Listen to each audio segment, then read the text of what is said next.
North Korean factories are working at full capacity to supply weapons to Russia. South Korean Defense Minister Shin Won-sik has said that North Korea's munitions factories are working at full capacity to supply weapons to Russia. South Korean Yonhap news agency reported this. Certain factories in North Korea are operating at full capacity, primarily to produce weapons and shells for Russia. Shin Won-sik has said, in exchange for weapons, Russia sends North Korea much-needed food and other essential goods. Moscow has also likely provided Pyongyang with satellite technology as the country launched its first spy satellite in November and even promised to launch 3 more this year, Shin Won-sik said. He added that North Korea has shipped about 6,700 containers thought to contain munitions to Russia since the September summit between North Korean leader Kim Jong-un and Russian President Vladimir Putin.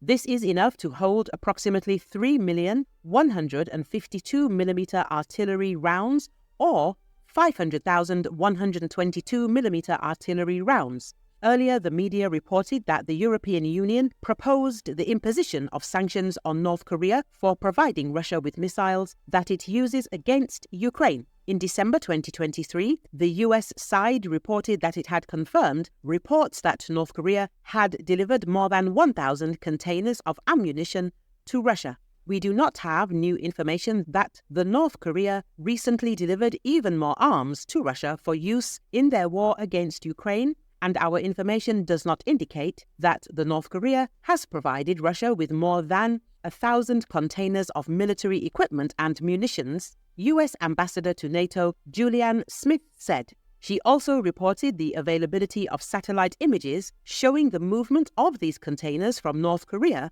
to Russia on cargo vessels. Russia is preparing to launch nuclear weapon into space, US fears. Russia wants to put a nuclear weapon into space, US intelligence indicates, in what was described as a serious national security threat, according to The Telegraph. It is noted that the weapons system could be used to target Western satellites in space, potentially knocking out communications and military targeting systems. The US president is understood to have been tracking the threat, described as grave but not immediate, for some weeks, according to White House sources. Republican Mike Turner, the head of the House Intelligence Committee, revealed the existence of the intelligence in a public statement calling on Biden to share it with the public. Sources told ABC News that the intelligence had to do with Moscow seeking to put a nuclear weapon in space. The weapon would not be used against targets on the ground, the sources said, but described the intelligence as very concerning and very sensitive. It comes amid growing fears that Russia's war in Ukraine has escalated the potential for a clash between Moscow and NATO.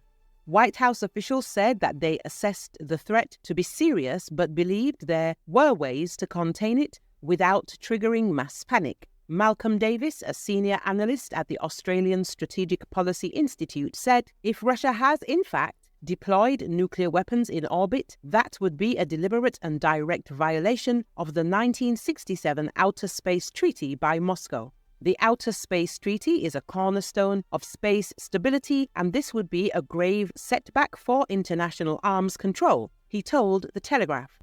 German Foreign Minister Annalena Baerbock was tracked down by a Russian drone. The head of the German Foreign Ministry, Annalena Baerbock, had to cancel a meeting in the Nikolaev region because of a Russian reconnaissance unmanned aerial vehicle. Bild reporter Nadia Aswad, who was present during this incident, writes about this. She says that she has been accompanying Baerbock on trips abroad for 2 years, but has never experienced such a moment. Alarm! Drones! The minister's convoy is in danger, the journalist recalls. So Baerbock interrupted the conversation with the head of the desalination plant in the Mykolaiv region because of a message from the embassy staff, after which everyone immediately got into the cars. We sit down and the convoy immediately moves off as one. Having entered a normal road, the convoy accelerates to 80 to 100 kilometers an hour. And then the journalists are informed a Russian reconnaissance drone was spotted over the territory where we were driving. Usually such drones are followed by direct airstrikes, writes Aswad. Later, alarm programs went off on the delegation's smartphones. They were informed that a Russian drone was monitoring the convoy, so they must continue to move forward. We move on, and the fear of the invisible threat from the air travels with us. A few minutes later, everything is clear. The drone has turned off.